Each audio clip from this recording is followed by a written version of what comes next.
Hi, welcome to my channel or welcome back.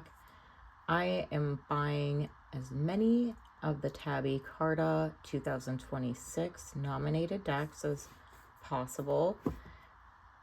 This was the second or third deck that they announced on their Instagram, I believe.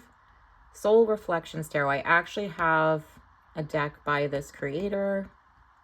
Let me look. It's this. Oh, okay. So no, not this creator, but this artist, The Tarot Secrets, and I'm a huge fan of her artwork.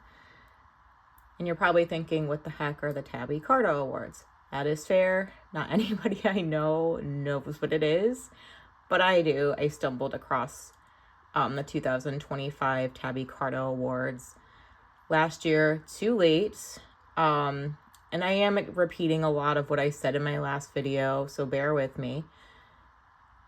I was to the game late on this, so I was not able to buy a lot of, or really any of the nominated decks. I just looked up all the nominations and I voted. They do also have awards for the guidebooks, and they also have awards for esoteric books as well.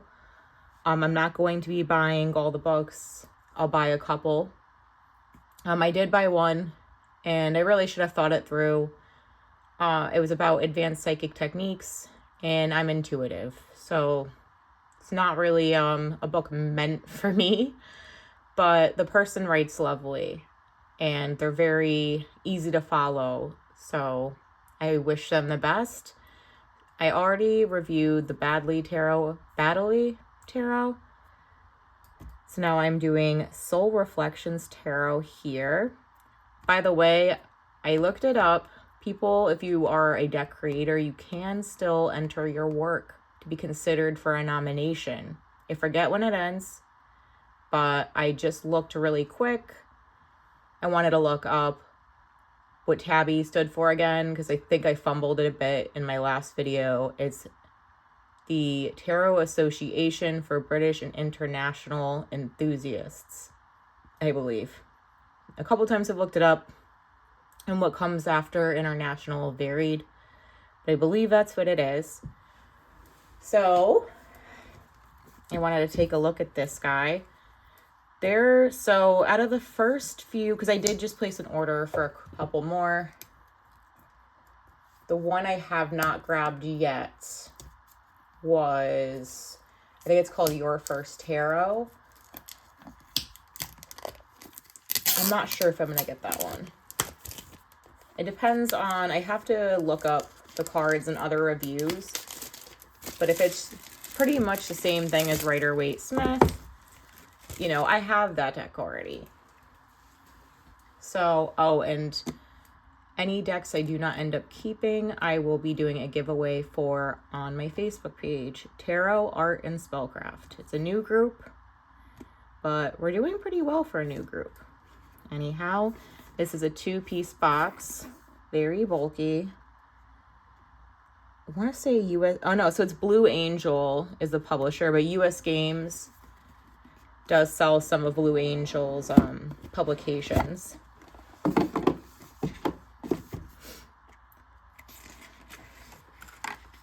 A guidebook. Ooh, let me not mess it up. So nice and sturdy. Nice glossy pages, or semi-glossy. Okay.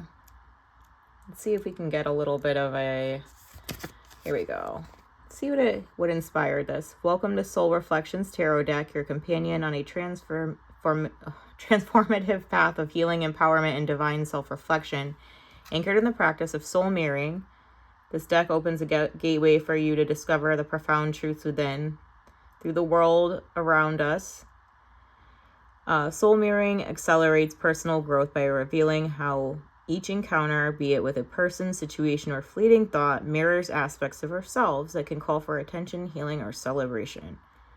Okay, so I'm not going to go too deep into the book. Then this will get very long. Okay, explains what tarot is, and then it explains what the major arcana is. The minor, using the cards, tells you how to bless the cards, different layouts and spreads. I should use spreads more, but if you've ever gotten a reading by me, you know I'm a hot mess. I just ask questions as they come to me, and that's how I do it. Okay, so let's just see how this reads, right? The Fool. So we have keywords here. We have the Fool, and then we have a quote here: let go and embrace the opportunities of the unexpected. Our keywords are new beginnings, taking risks, freedom, innocence, new paths, spontaneity, and opportunities. Did that mess up my recording? No, it didn't. Okay. Tried to update my Apple Watch. I have not had in several years. I don't know what's going on. 0. The Fool card invites you to embrace life with an open heart and mind, symbolizing the start of a new journey filled with unexpected opportunities. Step out of your comfort zone and dive into the wild unknown. That's fun. Life is full of infinite possibilities, and you are free to embrace them. Confront your fears and let go of the familiar with a lighthearted leap of faith.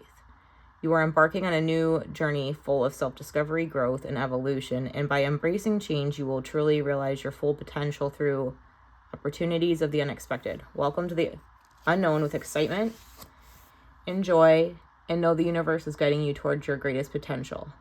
Reflection. How can I approach my experiences with a more open and curious mind and find new perspectives and opportunities for growth?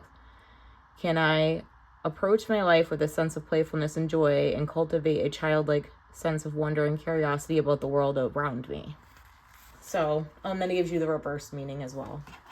I intuitively know when a card is supposed to be reversed, so I do keep my cards upright.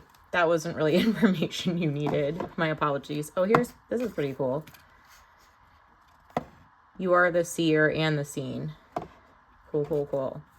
So, getting to the actual deck here. Wow, that back. I have not seen this. I actually don't think I have done a flip through for this. I just saw some images online. This is really cool. This is a matte finish, standard tarot size. Now, I'm going to say off the bat, from the images I saw, I did see that there are keywords. I'm not a huge fan of keywords on a deck. I have made exceptions. One was a creator offered a deck with the keywords and without the keywords, and it was like twice as expensive without, so I just went ahead and did it. I've also made an exception for, I love this creator called Pixel Occult, and sometimes they kind of blend Rider-Waite-Smith and Thoth systems together in a deck. And you know, when I'm doing readings for other people, I tell them don't take any mind to what that says, that those keywords are more Thoth related. I read Rider-Waite-Smith, and it can get a bit confusing when I'm reading for other people, right? But this looks like it, you know, the plus side of this is if you're new to tarot, this seems like it would be a beginner friendly deck, right? And this is not a deal breaker for me. I've learned to be able to kind of ignore. Here's my thing too, because I read like a crazy person with not a lot of system. Regardless of that, if you're reading with a big spread, the card meanings can fluctuate slightly or even change completely based on the cards surrounding them. So if you're a beginner, take keywords with a grain of salt. They're great for the beginning and for single card pulls and smaller spreads. But that's just my 2 cents. That's why I think I'm going to be 50-50 on whether I keep this or not. But let's go. I like that the Magician's a lady. Where are the other suits? So this Magician usually has a... Is that a wand down there? Okay, so they're a little hidden there is what it is. Usually the Magician in the traditional sense has like all 4 suits there. High Priestess. Now the cards I always look for are the High Priestess and the Star, because those are my favorite in the major arcana. I want to look into that symbolism a little more, The Empress, to me, is giving off a little more of the High Priestess vibes. A little bit. Because of the moon here. That's normally by... Well, actually, no, it's usually by her feet, the High Priestess. But she does have a crown usually. Anyway, I'll stop nerding out here. But to me, the snake, I was taught in tarot, symbolizes knowledge. And not that, you know, the Empress doesn't possess knowledge. Of course she does. In her own right. I just feel like that's more linked to the High Priestess than it is the Empress. So I'm actually a bit curious on what the book has to say about that. From the full description that I read in the beginning, I didn't really point out any of the symbolism in the card. I could be wrong. I might go back after, whether it be on this video or after the video. It's a cool emperor. The Hierophant. Taking like a closer look up to my face. Can't tell if the Hierophant's a woman or man, but I kind of like that. The ambiguous features. That's not what I'm trying to say. Maybe you do know what I'm trying to say. That's a really cool Lovers card. That's cool. Chariot. I'm just kind of sad that the High Priestess didn't wow me, but it's still a pretty card. This is a very cool card, and I like the contrast, like the black and white art there to, I don't know, comes to having some color, because in the other decks there's that beige, but not really any more color than that, right? Hermit. That's a cool Wheel of Fortune. Oh, I'm incorrect because the Empress had a snake with some color. That is correct. So I will say this. All right, this is kind of like her art style that I recognize. I lost my train of thought on the other thing. I kind of like this so far. I don't dislike it. It's very pretty. Ooh, that's a cool Devil card. And that's a cool Tower card. Okay, so as I'm flipping, this is growing on me a bit. Ooh, that's an interesting depiction with the tears. Huh. I'm reading what keywords they have. Okay. Oh, I like that the Child on the Sun card's very peaceful. I was just telling the other admins, I was like, I think I'll end up keeping Battley. I'm very 50-50 on this one. And I don't think I'll end up keeping the Divine Masculine. But I actually think so far I like this better than the Battley Tarot. Though I did like it. But the art is resonating. The art from this one's resonating with me more. Judgment. That's interesting. It almost looks like a coven meeting. Huh? And I like this part too. Like, almost gives like all-seeing eye vibes. This is kind of traditional, but very cool. Oh, it's a pretty Ace of Cups.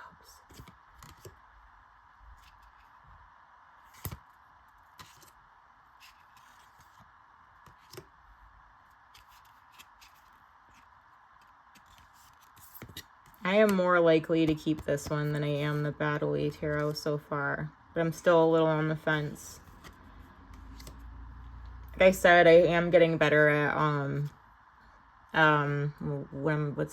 zoning, like tuning out the keywords. Ooh, interesting. Pleasure, gratitude, abundance. Yeah, so I'm interested in what the chain is here, because this is very much about wishes granted, to put it generally. Unless she just kinky. I don't know. Ten of Cups with a family card. Oh, this is cool. I like how they did the Page of Cups there. Knight of Cups. I do like this so far. I can't get this up. There we go. I kind of like that they made the court cards here like Pippish. sorry, if you don't know what pip means, I don't know if you've ever picked up a deck, and let's say the 10 of Pentacles, for example, is just kind of like a picture of 10 pentacles, you know? It's like very simplistic art. And pip decks have been growing on me now that I've gotten better at reading. I used to stay away from them. I still tend to gravitate towards decks that are not pip, but they're not a deal breaker for me anymore. I really, really like this Two of Pentacles. She just has this like cool energy to her. Ooh, Three of Pentacles. Surprised there's not 3 arms there. Well, doesn't have to be, right?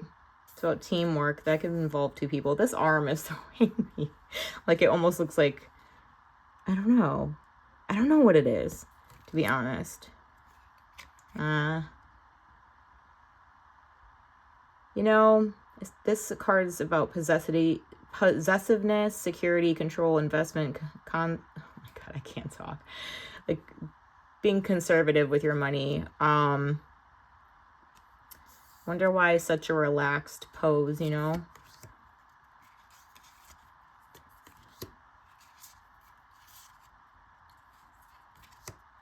Yeah, we're getting pippish. This is cool.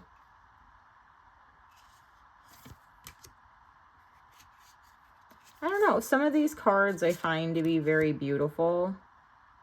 And I don't mind the pip part. Besides the pip ones, I really like that they made the page, the knight, the queen, and the king like that. I don't know why. Normal in the past, I would have. Ace is commonly pippish. In the past, I might have been like, about it. I lost that train of thought too. The rabbits. I wonder why a rabbit's there. Because rabbits, I relate to like fertility and abundance. And the Four of Swords is kind of like about mental rest. I will say this. The keywords on top are great they are accurate to 1 card pulls for sure. I think I actually may have said that already. 5 of Swords. Let me go back to that.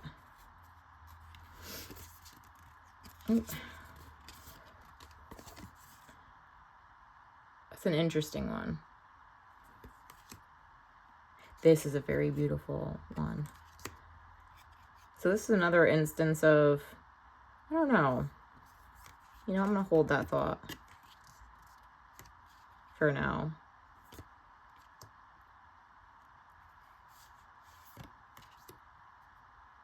Oof. Girl, I feel you. These horse ones are just really stunning. I wish they did a little more with this king, queen. Maybe. This one, I don't know. I feel like the other aces were a bit more. This is cool. She's giving very much like 2 sides of the coins with her face, how there's like that line there.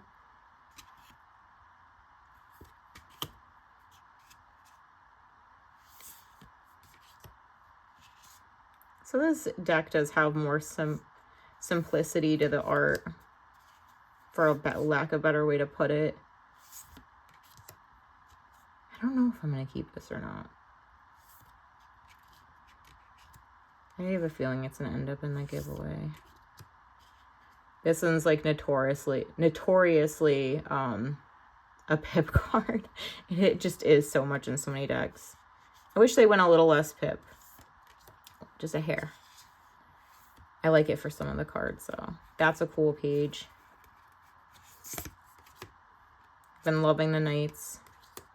See how the queen and the king have a little more than the last one did? I don't know. Maybe that's in my head. Overall, I really like this. I like this more than I thought I was going to, actually. Shuffle's nice. I will say my other deck that, I forgot her name, Anna. It's Anna or Anna? Anna. I'm going to mess up the pronunciation. Noveas. Sorry if I'm saying it wrong. The other deck I have where she did the art, the cards were bigger than standard, and I struggle with those. So I do like the size of a standard deck. I prefer it. They shuffle very nicely. And let me go back to these backs because they were awesome. Ugh, stunning. I wish they had done a little more pops of colors in the minors. But it's okay. It's a very beautiful deck, and I will consider keeping it. I'm preferring the nominations this year so far. I think.